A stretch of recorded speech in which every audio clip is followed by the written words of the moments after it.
So I don't know what I'm going to call this segment, but I wanted to share some of my poetry and some of my journal entries. And I've been writing poetry since I could remember, since I could hold a pen.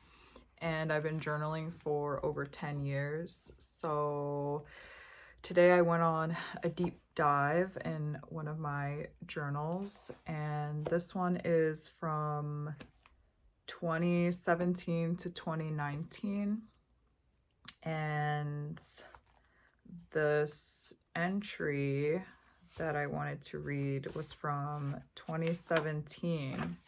So this was September 5th, 2017. And it was during a time I went through so many like phases with journaling. So during this phase, I was numbering my entries. I don't know what the starting point was exactly. I'll have to flip back, but this one says 449. So this is 449 in a row. It was a Tuesday, September 5th, and it was written in Bay Ridge, Brooklyn. And I don't know what this represents. I don't know if this was like my age that I wrote. I guess so. So I would put the number of the entry, the day of the week, the date, and then the place, and then my age. But then I wasn't always consistent with that. I don't know.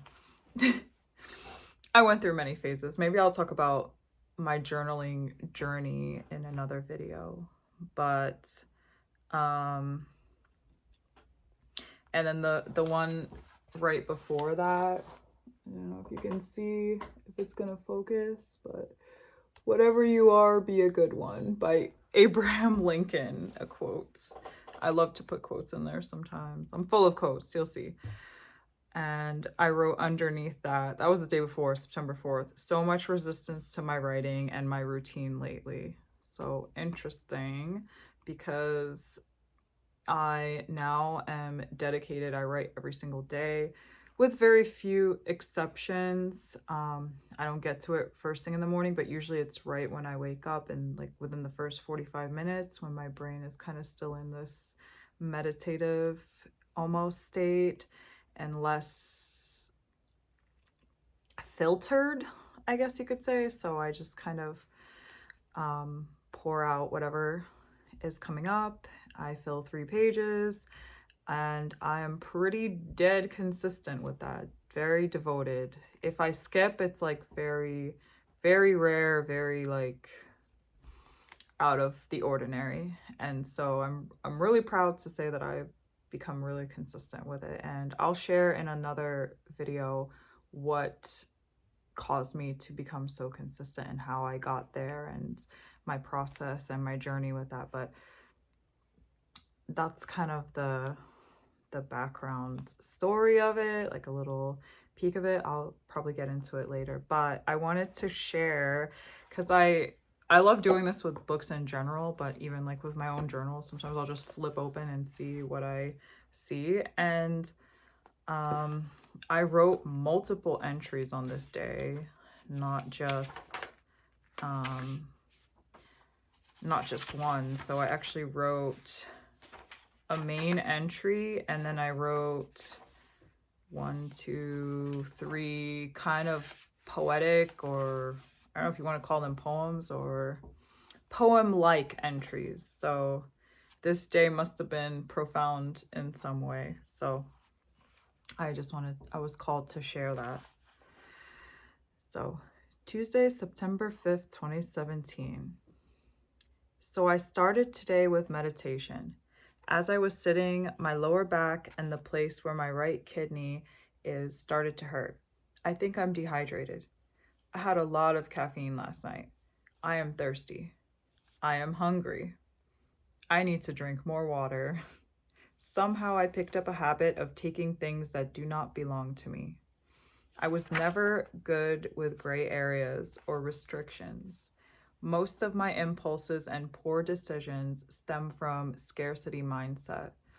I guess I am afraid to slip back to where I was. For some reason, I still have this perception that I don't have everything that I need, so I try to fill the void with stuff or food. It also is a response to uncomfortable situations and feelings. Detachment. From a young age, I felt isolated in my own mind, an outcast. I was bullied, neglected, and pushed away. Connection. I yearn for it, to bond with someone or something, anything. Escapism. The practice of running from discomfort. Avoidance. My lack of confrontation with others mirrors my own lack of confrontation with myself. The self-awareness is self-awarenessing. So that was the first entry. Then the next one says venting, September 5th, 2017. I keep wanting to be held accountable, and yet I keep letting myself slide and slip away from things I know are good for me.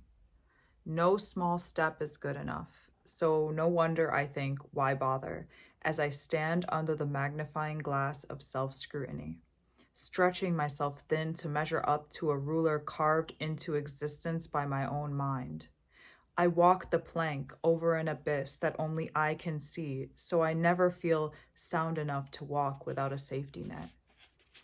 Safety set permanently to on, so my slippery fingers don't trigger a reaction that I wasn't shooting for. My skin, thicker than a bulletproof shell, shielding me from my own sweet sabotage. I was designed for a battle of my own kind. One thread at a time, I come undone for the world to see. Next one. Mom, September 5th, 2017. In my mind, we reconciled. I had a dream of you smiling at me, laughing even, oddly enough. But when I awoke, I saw that I still was not enough. Why does the thought of you laughing haunt me more than any nightmare or harsh reality? Because the truth is that you ignored me for so long that I began to feel invisible, in places outside of your vicinity. I thought maybe if you noticed me, I would grow on you until you loved me. But we both know that we parted in more ways than one when I was ripped from your womb. Pardon my postpartum woes. I shouldn't feel so attached with no physical cord tied to you anymore. But here I am, waiting for a cordless phone to wring my tears out to dry.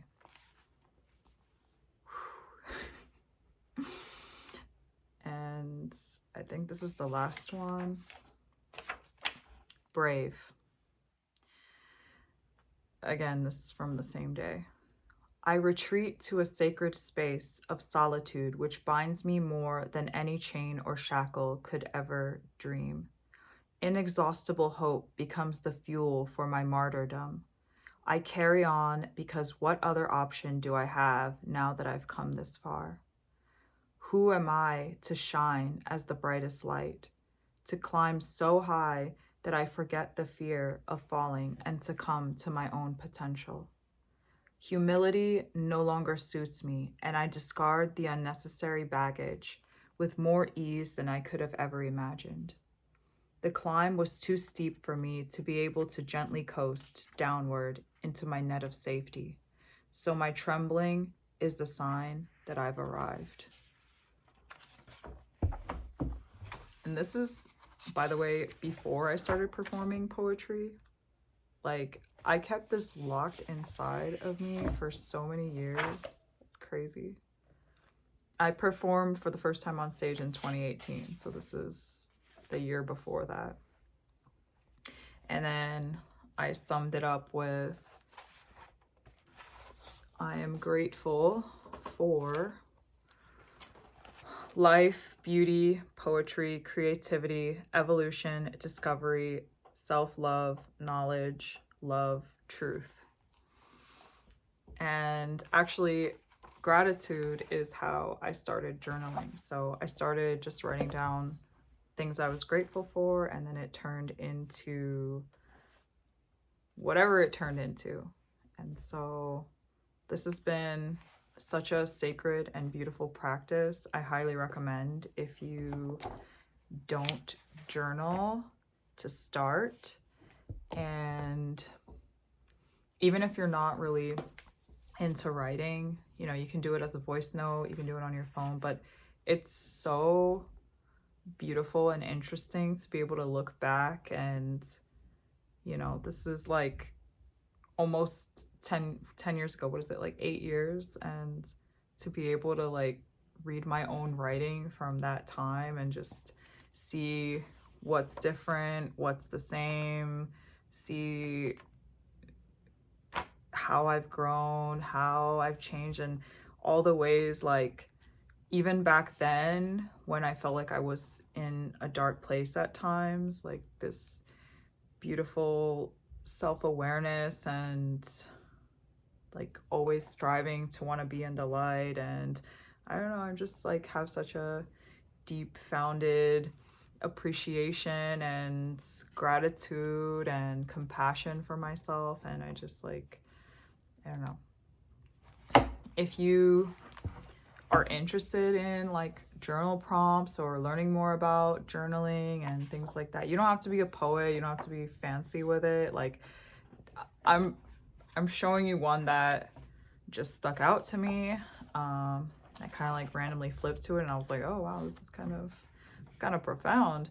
But like sometimes I would just be like making a list of random stuff I need, like change sheets and coconut oil and like just random things. So it's not always profound, but it's like, it's so beautiful to have this kind of relic of the past and be able to go on a deep dive into my own heart and mind. Like that's so cool to me. And yeah, sometimes it's silly, sometimes it's cringy, sometimes